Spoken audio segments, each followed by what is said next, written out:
Buck, these one-run games and their ability to close them out, is that something that will continue when they get back from the All-Star break? Short answer, hopefully. I'm sitting on the fence here. That's so hard to gauge because they had a run where they were winning by 10 runs and 9 runs and 8 runs, and that's more festive and more fun. But the one-run games are more memorable, and those are the ones you remember because a walk-off or a big hit in the 9th inning or a tying hit in the 9th inning, in the 8th inning. It's hard to gauge. It'll depend on whether the starting pitching can take them that deep into the game to keep the games close. And I'm optimistic based on what I've seen that they can do that. Do you feel like that home run, that Rafaela home run on Friday night, Megha, was the turning point for the 2025 Boston Red Sox? I think it was, in that it didn't feel like a fluke, in that it was similar to another game that happened in that Tampa Bay series. So it proves that this team has the mental fortitude where they can come back. They can have these unlikely wins where it looks so late in the game like they're out of it. And I think what remains to be seen in that department for me is, are we going to see the crappy defense? Mm-hmm. Are we going to see the stupid base running? Mm-hmm. Because there is a small part of me that still can't get that final game against the Reds out of my head when it was just like a total clown show when it came to that stuff. And that wasn't that long ago. I know we're celebrating this great 10-game win streak, but that wasn't that long ago. And that's what worries me, is that for these wonderful moments, I want this to be a turning point, but they got to stick to their guns in staying this, not to be a cliche, but mentally tough and focused. As impressive as a 10-game winning streak is, it is still a relatively small sample size over the course of a Major League Baseball season. And so those things that you mentioned when you're talking about the base running and the defense, like those don't just get washed away because of a good few weeks. And so I do wonder if those things will come back. But I also, Buck, in the back of my mind, I'm thinking about a team that I covered closely, which was the 2013 Boston Red Sox, which nobody felt should be a first-place team. Cover that for the high school paper or what? And yet, Buck, you were there. They led wire to wire, and they win a World Series that year on the fumes of good vibes, it felt like, all year. There was something special with that team that wasn't strictly talent. I've done a lot of research on this, and my findings are that teams that win a lot of games are generally special, and the teams that lose a lot of games are generally not special. So you had to dig deep for those numbers, I'm sure. Yeah, so I would call your Jets on this team being special. I think it's playing really good. And to answer the question you asked, Megha, yeah, the walk-off was pretty cool, not just because it was a walk-off, which are always special, but he walked halfway to first base. He was holding the bat, the light show, and Obi made a great call. And so, yeah, if they turn up in the postseason and they win a lot of games, yeah, we're going to look back at that as a special night because it was a good show. And somebody put a thing on Twitter, slow motion, the lights going. It's fun stuff. We all love that. It was a great time. It looked like the other night on Friday. Let's talk a little bit about the pitching, because one day after Rafaela's walk-off homer, Garrett Crochet threw a complete game shutout, allowing just 3 hits and striking out 9. The Sox won that game 1-0 thanks to the dominant lefty who's been a model of consistency all season. Crochet now has 10 wins, which is 3rd in baseball. He leads the majors in innings pitched and strikeouts, and he's 2nd with a 2.23 ERA.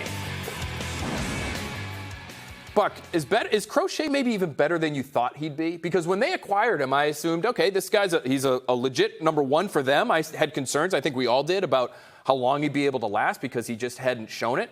But he has surpassed all of my expectations. What about yours? The expectation he surpassed from me is how much he loves being here, and he keeps talking about it. And you can usually tell when they're reading it off a card and when it's coming from the gut. And he seems to be so bought into the Fenway, Boston, the fan experience, the history, the red seat, and all that. And when they speak it from the gut, as he seems to be doing, that's what surprised me, because too often these days, baseball, all athletes are business people, and they look at the contract and they heartlessly go from city to city, and that's the world we live in. I like the fact that he likes it here because it reflects well in the organization. I like that too, from a baseball perspective. Like you saying, him leading innings, I would say that would worry me because we haven't seen that much from him as a starter, just in terms of his workload in his past. but then he's as efficient as he was the other day, and you go, okay, well, fine. He's perfect. What can you say? And for that reason, and him saying how much he enjoys being a member of the Red Sox, can we look forward to Alex Bregman, who also seems to enjoy this experience, and look at what they did with Crochet and maybe apply? I know he's injured, but maybe apply that a little bit to the Alex Bregman situation as his agent is pushing for a new deal. So the difference between Bregman and Crochet is Crochet's not been part of something special. Bregman has. He's played on winning teams with the Houston Astros. And I think what he likes more, I think he likes being an elder statesman. And I know we kind of poked fun of it when the Red Sox were losing a lot, the iPads and Marcelo Mayer and Anthony and all the kids hanging around. And we're with Alex, he's cool. And but Devers wasn't doing that. That's my biggest knock with Devers. And again, I speak as one who didn't want him to. I love his bat. I love the way I love that. And I think he's going to go to the Hall of Fame. But he wasn't Mr. Clubhouse guy. And he just may not be temperamentally suited for it. I mean, Nomar, when Mo Vaughn left to go to the Angels, it was a long time ago, all of a sudden everyone turned to Nomar and says, okay, you're the guy now. And he wasn't built for that. So in fairness to Devers, and there's a language barrier, he just may not have been built for that role. So I hope you guys are cool with us doing maybe the least BST-ish segment of all time, because I think we have to talk about our favorite Red Sox right now. Oh, boy. This is something that I don't know if it's ever been done in any sport on this show, in the history of this show. But I think it is reasonable for us to go through our favorite Red Sox right now, because this is how likable this team is. There's so many names for us to choose from. I went with Crochet, Anthony, and Rafaela. Mego, you went with Rafaela, Crochet, and Chapman. Pretty similar, a little different. Buck, you went with Wilyer Abreu, Anthony, and Crochet. I mean, what does it say? There's something intangible with this group where now suddenly, is it just because Devers is gone that now they are so much more likable, or is it just because they're playing well? Okay, so people might watch this and say, well, you're a sports writer. You're not supposed to have favorites. You're supposed to be a hardened reporter and be negative and all that. But you can appreciate the artistry of the game you cover, right? Of course. You covered Brady. You covered Brady. I covered Brady. I'm happy I covered Brady because I get to say I saw one of the greatest quarterbacks ever, and I covered Yaz and all that back in the day. And I saw Bobby Cy Orr Young play. too, right? I think was it, right? Yeah. Did Rob throw that in your ear?